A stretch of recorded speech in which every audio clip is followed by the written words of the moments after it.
नमस्कार, आप देख रहे हैं न्यूज़ 11 भारत और आपके साथ मैं हूं दीपक कुमार। झारखंड में कोरोना के बढ़ते प्रकोप ने बीजेपी में खौफ पैदा कर दी है।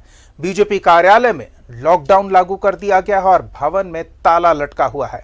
कोई भी व्यक्ति बीजेपी दफ्तर में बगैर पदाधिकारी की अनुमति के प्रवेश नहीं कर सकता। झारखंड में कोरोना संक्रमित लोगों की संख्या अब तक नियंत्रित थी, लेकिन अब झारखंड कैबिनेट के एक सदस्य के कोरोना संक्रमित होने और उनसे कई लोगों के मुलाकात होने की खबर ने सूबे में डर का माहौल बना दिया है। सरकार के मंत्री और विधायक के संक्रमित होने के बाद अन्य लोगों के भी संक्रमित होने का खतरा बढ़ गया है। ऐसे में मुख्यमंत्री से लेकर कई विशिष्ट और वरिष्ठ अधिकारी खुद को होम क्वारंटीन करने में लगे हैं, तो वहीं सभी कार्यालयों को सैनिटाइजेशन के बाद ताला लगा दिया गया है। डिजिटल फेस और टेम्परेचर स्कैनिंग मशीन भी लगा दी गई है और ये हुआ है बीजेपी कार्यालय में भी। झारखंड के मुख्यमंत्री जी भी क्वारंटाइन में चले गए हैं। वहाँ उनके बहुत सारे मंत्री और विधायक को भी कोरोना पॉजिटिव रिपोर्ट आया है। और लेकिन लोग है कि मानते नहीं, लोग सोशल डिस्टेंसिंग का पालन नहीं कर रहे हैं, मास्क नहीं पहन रहे हैं और बहुत सहजता ढंग से सबसे मिलजुल रहे हैं। बल्कि प्रधानमंत्री जी का निर्देश है कि थोड़ा सा इसमें अभी सतर्कता बरतना चाहिए। बीजेपी कार्यालय के बाहर लोग इंतजार करते हैं, अंदर प्रवेश नहीं कर सकते। कार्यालय में बड़े अधिकारी की अनुमति के बगैर और बिना जांच के कोई अंदर नहीं जा सकता। यहां जांच के लिए स्कैनिंग मशीन लगी है और आने जाने वालों का पूरा ब्यौरा रखा जाता है। डेटा है, आप जैसे एंट्री करते हैं तो उसमें आपकी फ़ोटो, उसके पास सब खड़ा होने के बाद आपकी फ़ोटो स्कैन होती है। फ़ोटो स्कैन के बाद आपकी वहाँ पे टेम्परेचर एक का मेजरमेंट किया होता है और वो आपको ये मॉनिटरिंग में आपका टेम्परेचर बताया जाता है। जो अगर टेम्परेचर अगर आपके 100 से नीचे है तो आप सही है, मैंने आपके कोई इस तरह के कोई ये संभावना से ये नहीं हो सकता। कार्यालय के बाहर जो भी नेता कार्यकर्ता आए हैं उनको मिलने की इजाज़त नहीं मिल रही, क्योंकि सामान्य रूप से अगर संगठन महामंत्री से इजाज़त और दीपक प्रकाश जो प्रदेश अध्यक्ष उनसे इजाज़त लेने की जो शर्तें हैं वो सामान्य कार्यकर्ता नहीं कर सकते, इसलिए उन्हें निराश होकर ही लौटना पड़ रहा है। कैमरामैन पवन के साथ राजेश कुमार, न्यूज़ 11 भारत, रांची। हमारे सहयोगी राजेश बीजेपी दफ्तर के बाहर ही खड़े हैं। अजीब सा नजारा है। जिस दफ्तर में लोगों के आने जाने का कोई आंकड़ा नहीं रहता था, दिन भर कोई ना कोई व्यक्ति आता जाता रहता था, अब वहां अंदर घुसने पर रोक है और अगर अंदर घुसने की अनुमति मिल रही है तो बाकायदा पूरा प्रोफाइल तैयार किया जा रहा है कि कौन बीजेपी दफ्तर में आ रहा है। राजेश, क्या स्थिति है वहां? खौफ का माहौल एक तरह से है। हाँ, इसे खौफ कह सकते हैं और डरना भी चाहिए, क्योंकि जब संक्रमण बढ़ रहा है तो ये कहीं से भी बहादुरी की बात नहीं होती है कि आप उसको चुनौती दें जी। इसलिए प्रदेश कार्यालय में कुछ एक्स्ट्रा विजिलेंस रखा गया है और ये मुख्य दरवाजा है।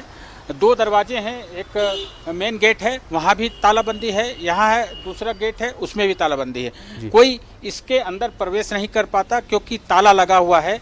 और अगर किसी को अनुमति मिल भी जाती है, कोई वीआईपी अगर है ऐसा या कोई महत्वपूर्ण कार्यकर्ता या नेता प्रदेश कार्यालय आते हैं और यहाँ जो 2-4 लोग हैं उनसे मुलाकात करने की इच्छा है या कोई ऐसा काम है तो उसमें उन्हें इजाज़त मिलती है, तो प्रॉपर स्कैनिंग के बाद ही, सैनिटाइजेशन के बाद ही प्रवेश कर सकते हैं। हमारे साथ है प्रदेश प्रवक्ता प्रदीप सिन्हा हैं। हम इनसे जानेंगे कि आखिर डर लग रहा है क्या आप लोगों को? नहीं, डर की बात नहीं है, सावधानी बरतने की बात है। और जिस तरह से देख रहे हैं आप, दिनों दिन राज्य में कोविड-19 की संख्या बढ़ती जा रही है, तो कहीं ना कहीं हम सचेत हो रहे हैं और अपने कार्यकर्ता जो दूर दराज क्षेत्रों से रांची अपने नेताओं से मिलने के लिए आते हैं, तो हम उनके स्वास्थ्य की चिंता करते हुए उनकी बेहतरी के लिए ये नोटिस लगाएं कि भाई आपको अति आवश्यक हो तभी कार्यालय आएँ और जब मिलने से पहले आप लोगों से अनुमति लेकर आएँ, ताकि समय निर्धारित हो, आपकी भी समय बचे और अनावश्यक भीड़ ना लगे। देखिए दीपक, अभी प्रदेश अध्यक्ष और प्रदेश संगठन महामंत्री बाबूलाल मरांडी जो बीजेपी विधायक दल के नेता हैं, वो ये तमाम लोग दुमका गए हैं, वहाँ पर पार्टी के नेता और कार्यकर्ताओं से मुलाकात करेंगे। और जैसा कि हम सभी को पता है कि वहाँ पर आने वाले समय में उपचुनाव होना है, तो इसको लेकर पार्टी कार्यकर्ताओं से बैठक करेंगे। वो अभी तो मुख्यालय से बाहर है, लेकिन फिलहाल उनका आदेश है कि यहाँ पर कोई अनाधिकृत, यानी जिसको नहीं बुलाया जाता है वो अनाधिकृत माना जाएगा, वो नहीं प्रवेश कर सकते हैं। अगर उन्हें बुलाया भी जाता है तो प्रॉपर सैनिटाइजेशन करा के ही उन्हें प्रवेश दिया जाता है और एक डिस्टेंसिंग मेंटेन करने की जरूरत भी रहती राजेश, है। अच्छा प्रदीप, ये बताइए कि डिस्टेंस आप लोग मेंटेन करते हैं? कार्यालय के अंदर जो व्यवस्था है बैठने की, वो कुर्सियां इस तरह से लगाई गई है कि कार्यकर्ता कम से कम 3-4 फीट की दूरी पर बैठे। और आपने देखा होगा कि कार्यालय के अंदर जाते ही टेम्परेचर रीडिंग के लिए एक स्कैनर मशीन लगाई गई है, उसके अलावा सैनिटाइजेशन की व्यवस्था है। तो हम अपनी ओर से भरसक प्रयास कर रहे हैं, जो कोविड-19 के दिशा निर्देश हैं उनका हम पालन कर रहे हैं और कार्यकर्ताओं को भी उत्साहित कर रहे हैं कि आप भी निर्देशों का पालन करें और जो कॉन्टेमिनेशन है वो जितना मिनिमम हो तो लोगों के स्वास्थ्य के लिए अच्छा होगा।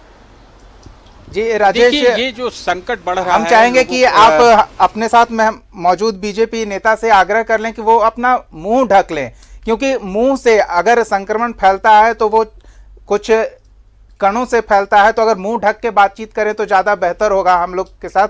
और एक सवाल ये पूछें कि बीजेपी ने तो ऑनलाइन रैली की, ऑनलाइन जनसंपर्क की शुरुआत की, काफी इस तरह के कार्यक्रम भी हुए, तो अब नेताओं को चुनाव के मद्देनजर क्षेत्र में जाने की क्या आवश्यकता है? क्या वो खुद के लिए या दूसरों के लिए खतरा और नहीं बढ़ा रहे हैं? एक गलत उदाहरण नहीं स्थापित कर रहे हैं? जब सब कुछ ऑनलाइन संभव है और आगे चुनाव होगा या नहीं होगा ये भी ठीक नहीं, क्योंकि अभी स्थिति ठीक नहीं लग रही है झारखंड में। आपका सवाल बिल्कुल जायज है। प्रदीप सिन्हा जी, आप पहले मास्क पूरा लगा लीजिए, ये खतरा उत्पन्न कर सकता है। ये बताइए कि आपके जो प्रदेश अध्यक्ष या संगठन महामंत्री या बाबूलाल जो भी गए यहाँ से, तो आज तो आप वर्चुअल संवाद जो मीडियम है, प्लेटफॉर्म है, उससे संवाद करते हैं, तो जाने की ज़रूरत जो पड़ी आप लोगों को, नहीं लगता है कि खतरा भी साथ साथ लेके गए हों? देखिए, दीपक प्रकाश जी के अध्यक्ष बनने के बाद वो उनका कहीं प्रवास नहीं हुआ है और कार्यकर्ता जो इस कोविड-19 के कारण आवाजाही में भी दिक्कत है, परेशानी है लोगों की, जो सुदूर क्षेत्रों से यहाँ नहीं आ सकते हैं, तो प्रदेश अध्यक्ष उनके बीच जाएं, संगठन महामंत्री उनके बीच जाएं और वहाँ भी हम उन निर्देशों का पालन करें जो एक दूसरे के स्वास्थ्य के लिए आवश्यक है।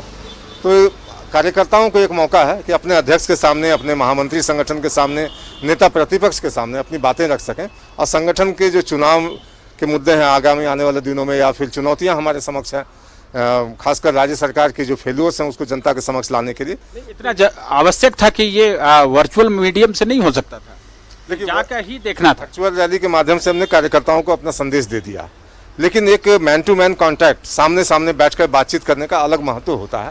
तो आप निश्चिंत रहिए कि हम वो तमाम निर्देशों का पालन करेंगे और हर सुरक्षात्मक कदम जो हो सकते हैं हम उठाएंगे, लेकिन अपने कार्यकर्ताओं को आपने अभी बीजेपी कार्यालय में वहां कार्यालय मंत्री से बात की थी, तो वो कह रहे थे कि man to man contact, Modi ji भी कह रहे हैं कि दूरी बनाए के रखें, तो हम उनके निर्देशों का पालन कर रहे हैं, लेकिन यहाँ चुनाव के मद्देनजर मैन टू मैन कांटेक्ट आवश्यक बताया जा रहा है।